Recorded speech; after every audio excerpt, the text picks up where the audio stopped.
ঈদ আনন্দের মাঝেও হাসপাতালগুলোতে বিষাদের সুর। ছুটিতে হাসপাতালগুলোর আউটডোর বন্ধ থাকায় চিকিৎসা সেবায় কিছুটা ব্যাঘাত ঘটছে। যদিও জরুরি বিভাগে পর্যাপ্ত চিকিৎসক রয়েছেন, এদিকে ঈদে হাসপাতালগুলোতে পর্যাপ্ত সেবা নিশ্চিতে সার্বক্ষণিক চিকিৎসকের উপস্থিতি নিশ্চিত করতে নির্দেশনা জারি করেছে স্বাস্থ্য অধিদপ্তর। 10 বছরের নাতনি আরিফার জন্য বিলাপ করছেন নানি শাহনারা বেগম। রাত থেকে জ্বর খিঁচুনি উঠে অসুস্থ হয়ে পড়ে শিশুটি, কিন্তু আইসিইউ খালি না থাকায় দরিদ্র এ পরিবারটি পড়েছে বিপাকে। ঈদের দিনে মৃত্যু ঘটেছে এক নবজাতকের। অবশ্য শেষবারের মতো তাকে পরীক্ষা করে দেখছেন চিকিৎসক।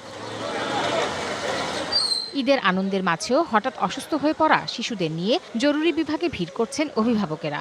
ইমার্জেন্সিতে ডাক্তার দেখাইতে নিয়ে আসছি।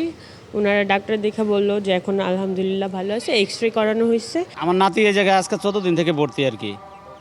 তাই এখন আসছিলাম আমরা ওনাকে যে খানা টানা দিয়ে দেওয়ার জন্য আর কিছু খেলনাপাতি নিয়ে উঠছি। তারপরে ঈদের আনন্দটা আর কি যাতে এই জায়গায় পায় আর কি। সারা বাংলাদেশ থেকেই তো এখানে আসে রুগী, তারপরে তো একটু সংকট হয়। আমরা চেষ্টা করি যতটা সম্ভব আমরা তো নিয়ে নিই। আমাদের কোনো ডাক্তারদের সংকটও নেই। শুধু যে হিন্দু ডাক্তার ডিউটি করে না, মুসলিমরাও করে। নারায়ণগঞ্জের 2500 থেকে মারামারিতে আহত হয়ে ঢাকা মেডিকেলে এসেছেন সাইদুর। নগদ নিয়ে এলো হার নামানা হার অফার। সর্বনিম্ন 10,000 টাকা রেমিটেন্স নগদে পাঠালে থাকছে স্বর্ণের হার জেতার সুযোগ। তার মতো দুর্ঘটনায় আহত অনেক রোগী জরুরি চিকিৎসা নিতে আসছেন। তবে ঈদের ছুটিতে জরুরি সেবা পেলেও সব ধরনের সেবা পাচ্ছেন না তারা। ওনার মাথায় কেউ পিছন থেকে মাইরা রাত্রের অন্ধকারে টাকা পয়সা নিয়ে গেছে। চিকিৎসা করাইছে, টুকটাক কিছু ইঞ্জেকশন দিছে, আর এখন ডাক্তার প্রায় নাই বললেই চলে। এখন চিকিৎসা তেমন একটা পাইতেছি না।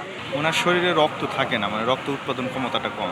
একটু আগে রাউন্ডে ডাক্তার আসছিল, এসে ওনাকে দেখা ছুটি দিয়ে দিয়েছে। যদিও চিকিৎসকরা এ যুক্তি মানতে নারাজ। অন্যান্যবারের তুলনায় এবার একটু ছুটি দিতে দীর্ঘ সময়, সেই ক্ষেত্রে আমাদের পর্যাপ্ত পরিমাণ ব্যবস্থা নেওয়া হয়েছে আমাদের ঊর্ধ্বতন কর্তৃপক্ষ যারা আছেন। সেই ক্ষেত্রে এখন পর্যন্ত যেহেতু ঈদের ছুটি 2 দিন অলরেডি আমাদের চলে গেছে, এখন পর্যন্ত কোনো অনাকাঙ্ক্ষিত পরিস্থিতি আমাদের সৃষ্টি হয়নি। এদিকে ঈদের ছুটিতে হাসপাতালগুলোতে জরুরি স্বাস্থ্যসেবা নিশ্চিতে 16 দফার নির্দেশনা দিয়েছে স্বাস্থ্য অধিদপ্তর।